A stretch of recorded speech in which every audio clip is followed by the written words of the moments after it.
Welcome back to our channel. സ്വാതന്ത്ര്യദിനവുമായി ബന്ധപ്പെട്ട് കുറച്ച് ചോദ്യോത്തരങ്ങളാണ് ഈ വീഡിയോയിൽ നമ്മൾ പങ്കുവെക്കാൻ പോകുന്നത്. ചോദ്യത്തിലേക്ക് കടക്കാം. നിങ്ങൾ എനിക്ക് രക്തം തരൂ, ഞാൻ നിങ്ങൾക്ക് സ്വാതന്ത്ര്യം തരാം. ഇതാരുടെ വാക്കുകൾ? Subhash Chandrabose. Servants of India society സ്ഥാപിച്ചത് ആര്? ഗോപാലകൃഷ്ണ ഗോഖലെ. ടിപ്പു സുൽത്താൻ ഏത് പ്രദേശത്തെ ഭരണാധികാരിയായിരുന്നു?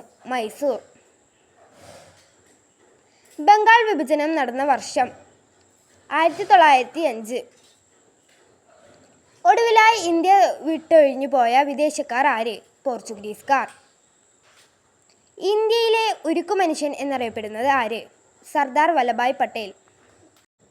ഇന്ത്യ നാഷണൽ കോൺഗ്രസ് സ്ഥാപിതമായ വർഷം? 1885.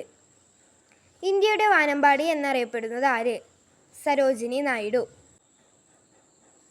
ഇന്ത്യയിലെ ആദ്യത്തെ സർവകലാശാല ഏത്? കൽക്കത്ത സർവകലാശാല. സ്വാതന്ത്ര്യ സമരകാലത്ത് ത്രിവർണ പതാക ഉയർത്തിയത് എവിടെ? കൽക്കത്തയിലെ ഗ്രീൻ പാർക്കിൽ. ഇന്ത്യ ഇന്ത്യക്കാർക്ക് എന്ന മുദ്രാവാക്യം ആദ്യമായി ഉയർത്തിയത്? സ്വാമി ദയാനന്ദ സരസ്വതി. INA പൂർണ്ണരൂപം? Indian National Army. മഹാത്മാ എന്ന് ഗാന്ധിജിയെ വിളിച്ചത് ആര്?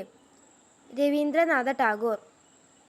മൈ ലിറ്റിൽ ഡിറ്റക്ടർ എന്ന് ഗാന്ധിജി വിശേഷിപ്പിച്ചത് എന്തിനെയാണ്? തൻ്റെ തൂക്കുഘടികാരത്തെ. ഇന്ത്യയിൽ ഇംഗ്ലീഷ് വിദ്യാഭ്യാസം നടപ്പിലാക്കിയ ഗവർണർ ജനറൽ ആര്? William Bentinck. നിങ്ങൾക്കായുള്ള ഇന്നത്തെ ചോദ്യം: ഇന്ത്യയിലെ ആദ്യത്തെ പത്രമേത്? ഉത്തരം അറിയുന്നവർ കമൻറ്റ് ചെയ്യുക. Please subscribe.